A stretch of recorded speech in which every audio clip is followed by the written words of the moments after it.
Hello বন্ধুরা, আমি আপনাদের আজকে মুরগি মাংস রান্না করতে দেখাবো। এই পেঁয়াজ কুচি, একটা আলু দেবো আমি, রসুন, শুকনো মরিচ, মশলা আমি ভেজে নিয়েছি আগে। মাংসটা রেডি আছে। পাতিলের মধ্যে এখন তেল দেবো আমি। তেলটা দিয়ে দেবো। তেল দিয়ে দিচ্ছি। মোটামুটি 1 কেজি মাংস, মোটামুটি একটু ভালোই তেল হবে। ঠিক আছে, তেলটা গরম করে নেবো এখন আমি। অনেক গরম। গরম হওয়ার পরে আমি দিয়ে দেবো পেঁয়াজ কুচি, রসুন ভেজে নেব। পেঁয়াজ কুচিটা ভেজে নেবো, আমি পেঁয়াজ দিয়ে দেবো। ঠিক আছে, পেঁয়াজটা দিয়ে দিলাম, রসুন আছে এর সাথে। একইভাবে রান্না করে আমি আমার মতো করে রান্না করতেছি, আপনারা আপনাদের মতো রান্না করতে পারেন। গ্যাসের চুলা বাড়া দিচ্ছি। হবে না, একটু তাড়াতাড়ি করতে হবে। ভালো মতো ভেজে নেবো পেঁয়াজটাকে। ব্রাউন কালার হলে আমি পেঁয়াজটাকে অন্যান্য মশলা দেবো, আদা বাটা দেবো, রসুন বাটা দেবো, জিরে বাটা দেবো, আদাকে মশলাগুলো দিয়ে দেবো। ঠিক আছে, দেখতে থাকেন, আশা করি ভালো লাগবে। এই যে আমি অলরেডি গুঁড়া মশলাগুলো রেডি করে রাখছি। ব্রাউন কালার হলে আমি গুঁড়া মশলাগুলো দিয়ে দেবো আস্তে আস্তে। এটা মুরগি দেশি মোরগ। একটা দেশি মোরগ খুব একটা মাংস হয় না। 1 কেজি সাইজের একটা মোরগ কিনছি। 1 কেজি সাইজের একটা মোরগের একটা লেগ পিস। ভালো লাগবে আশা করছি। দেখুন পেঁয়াজটা প্রায় ব্রাউন কালার চলে আসছে। আর একটু হলেই আমি মশলাগুলো দেবো, আর একটু অপেক্ষা করবো। দেখুন পেঁয়াজটা ব্রাউন কালার হয়ে গেছে, আমি মশলা দেওয়ার সময় হয়ে গেছে।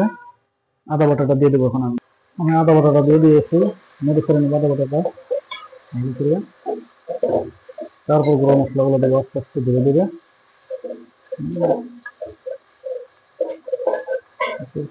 আদা বাটা দেওয়ার ফলে একটা কালার চলে আসছে।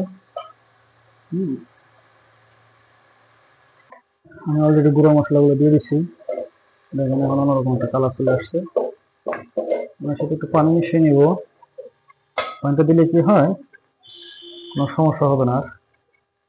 পানিটা দিলে মশলাগুলো সুন্দর কষানো হয়ে যাবে।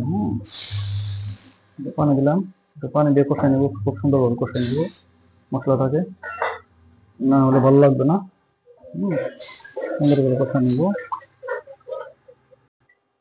আমি এর মধ্যে আগে ভেজে রাখা হয়েছিল শুকনো মরিচ, এলাচ, দারচিনি, লবঙ্গ, এগুলো আমি দিয়ে দিয়েছি অলরেডি। আমি অলরেডি আলু কাটা ছিল, আলুটা দিয়ে দিচ্ছি মশলার সাথে। আমি আলুটা ভালো করে কষাই নেব আলাদা আলাদা। মাংসটা একটু পরে দেবো, মশলাগুলো একটু কষাই নেব।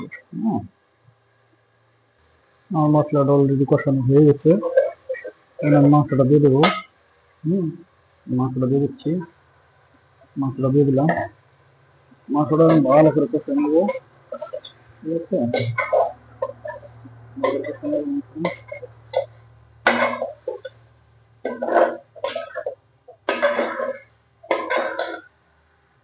দেখতে তো পাচ্ছেন একটা দেশি মোরগে খুব একটা মাংস হয় না, কিন্তু আমি কিনেছি 1 কেজি সাইজের একটা দেশি মোরগ।